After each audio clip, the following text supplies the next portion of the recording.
welcome and welcome back to my YouTube channel. If this is your first time stopping by, hi. My face is bare today. I'm going to be showing you guys how I do a full beat, full coverage look because as you can see, I do have acne scarring, hyperpigmentation, and if you're interested in that, stay tuned. I'm going to start off with a clean base. Before I do my makeup, I do like to wash my face with a gentle cleanser just to get like oils or dirt off my face and start with a very clean and fresh base, and then I go in with my skincare routine. Now I do a very hydrating step, like I'll use like hyaluronic acid, toners, just to make my skin very like juicy and plump. And I found that when I do that, my makeup comes out way better. I love the texture that my makeup ends up having. It doesn't just look like my makeup is like caked on my face.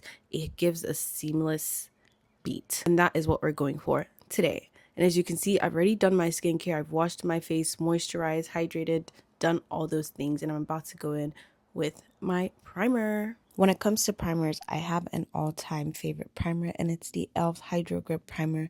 This is easily one of my favorite primers I've used since I started doing my makeup.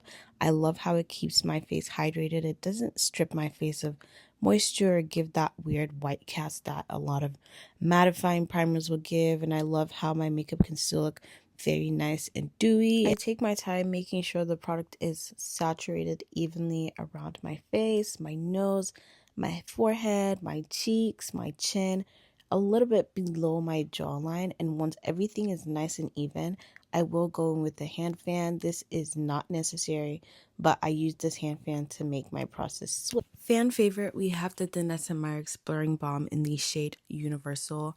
I got this during the Sephora sale because everyone on TikTok was raving about this product and they seem to like it. And I have come to love it as well. It kind of locks my sweat underneath and just makes my makeup look so flawless and minimizes my pores.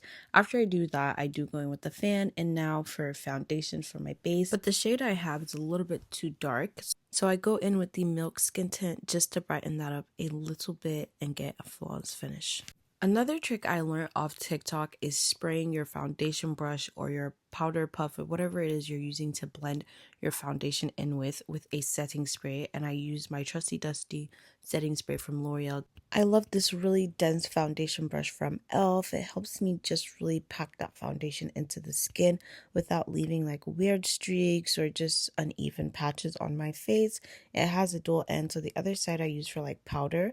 So I just make sure I cover everywhere. I don't use as much foundation on my forehead because I will go in with my bronzer, and right underneath my eye, I avoid that area because I'm going to color correct that area anyways, and then I'm also going to go in with concealer, so I don't like to pack on too much product under my eye area. And I don't have a lot of dark circles, so I'm able to get away with that. But if you do what you need to do. Going with my Milani setting spray. I love this setting spray. If you like really dewy looks, this is the best setting spray for you. Sprays on dewy, but it dries on with this kind of like matte, flawless finish. After spraying that, I just tap it again lightly with the foundation end of my brush just to make sure I'm locking everything in. Now, color correcting. So I color correct under my eye because I feel like it's a little bit hollow. And although I don't have dark circles, the bottom part of my eyes are not the same complexion with the rest of my face. So I will color correct that just so when I put on my concealer, it doesn't have like a gray undertone to my concealer. I just recently got my hands on the HNB contour bronzer, whatever you want to call it, and I have been loving it so far. I did get this in shade 8. If I had known better, I would have gotten the 7, but it works fine. I love it so much. It just gives that warmth to my face. A key step slash rule that I go by when it comes to doing my makeup is applying all my liquid products before I do powder. So here you see me going with the Rare Beauty blush, and I love this blush so much. I feel like it's not too much and it's not too like underwhelming as well. If you're going for a really natural no makeup look, that is the perfect blush shade for you. I have tried multiple concealers in my time and nothing has topped my Estee Lauder. I also got this recommendation from TikTok. For me, this concealer is smooth like butter. I absolutely love the texture of this concealer. And just to set everything in before I blend, I go in with my Urban Decay All Nighter. I like to set each step just for that extra locking in. I go in and I blend it out nicely. I don't use a beauty blender. I use brushes for every single step. but I do feel like I need to get a beauty blender just to make sure I have a nice smooth transition from concealer to blush. I focus a lot on my under eye just to make sure everything is smooth and seamless.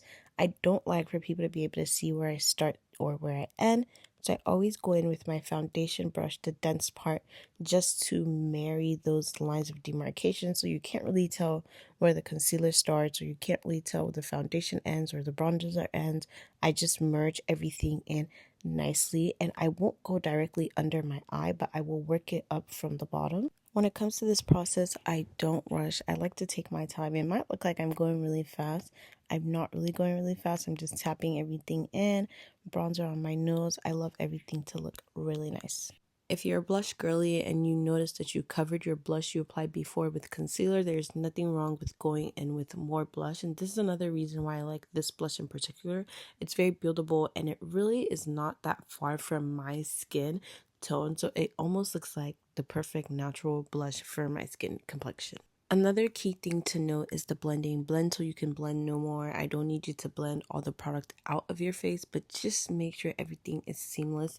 Don't rush. Take your time. If you're new to this, I would recommend that you introduce a beauty blender, although beauty blenders are known for wasting product because they really just like suck up extra foundation, extra blush, extra concealer, extra of whatever you're putting on. Now to lock that in again, I go in with my Urban Decay All Nighter. I love that stuff. For my under eye, I have my Maybelline Fit Me pressed powder, and this shade I believe is 260.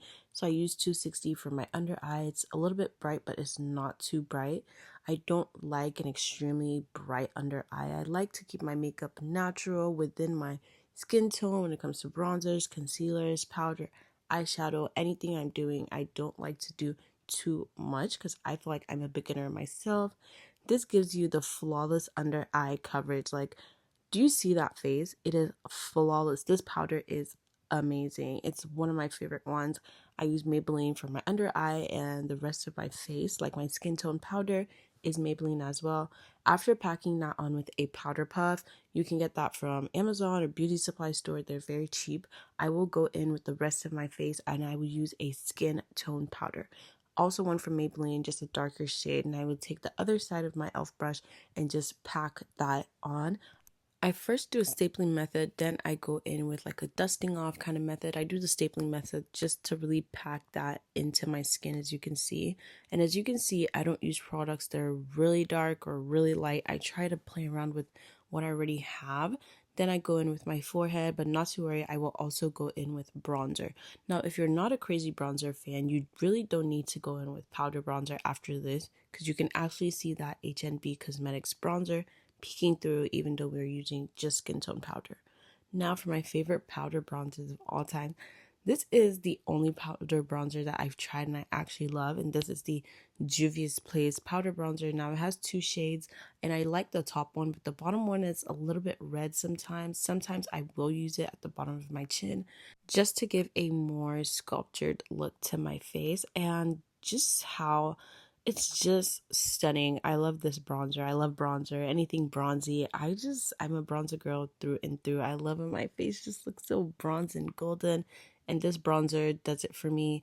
Nothing in this process is cakey, and there's a reason to it because of my setting sprays that I use in between. And as you can see, I don't just pack so much product on my face. I take time with each step and I just gently go in, add little by little. Now to do a little bit of reverse contour, I will go in with the powder that I use under my eye, and I would just make a little line under my cheekbone just to give my face a sculpted, structured look. Time for a powder blush. I love this NYX blush. I do have this blush in 3 different shades, but this happens to be my favorite one. I don't like my blush to be too red. I like it to be pink. Like, I like to go for a baby doll look, and this one can be a little bit too red at times, so I'll dust it off in the back of my hand just to play around with it, see what color it's giving, know if I should dust off a little bit or add more.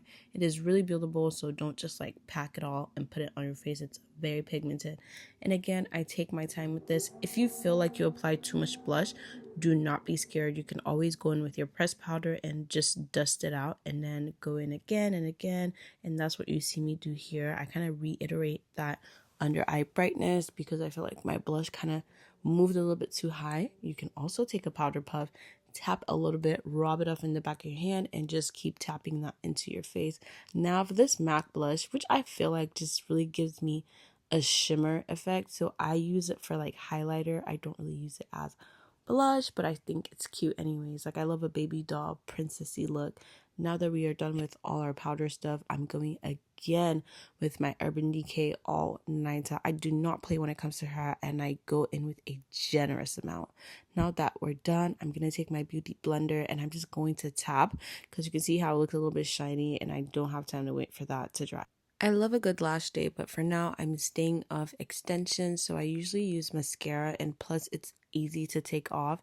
I have a problem when it comes to mascara or eyelash extensions because they have to come off that day. Like, I cannot go to sleep. I just cannot help myself. It makes my eyes heavy. I feel like I'm allergic to the glue. My lip combo is my favorite part, and before I go in with my lip combo, I'll take a pressed powder and just press it around my lips to give that dry effect.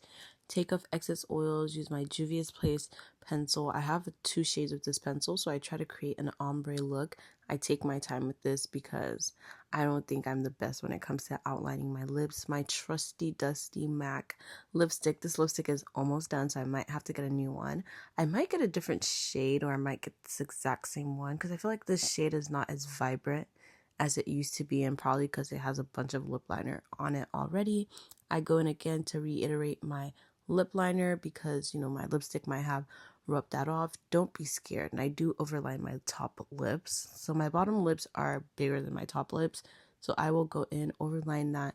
Take this NYX lip gloss. It's darker, so I use that on the brown side, and then I'll go in with the lighter one on the inside. If I have any mistakes, I'll take a little angled brush with a bit of powder on it and then just clean that up from the bottom to give a really nice, sharp, crisp look. I will lock everything in with my L'Oreal setting spray, take a fan to it just to let everything dry down evenly, and that is it, guys.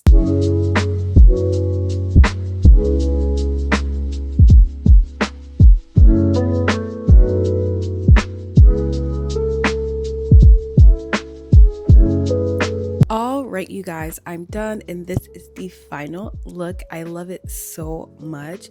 I started trying this new thing with my eyebrows and taking them up, and I feel like it gives me more like eyelid space to play around with my eyeshadow look. And I did something very simple, very basic. If you'd like to see more of these, comment down below, and comment down below what's your favorite makeup product that you cannot do without. I'll see you guys in my next one.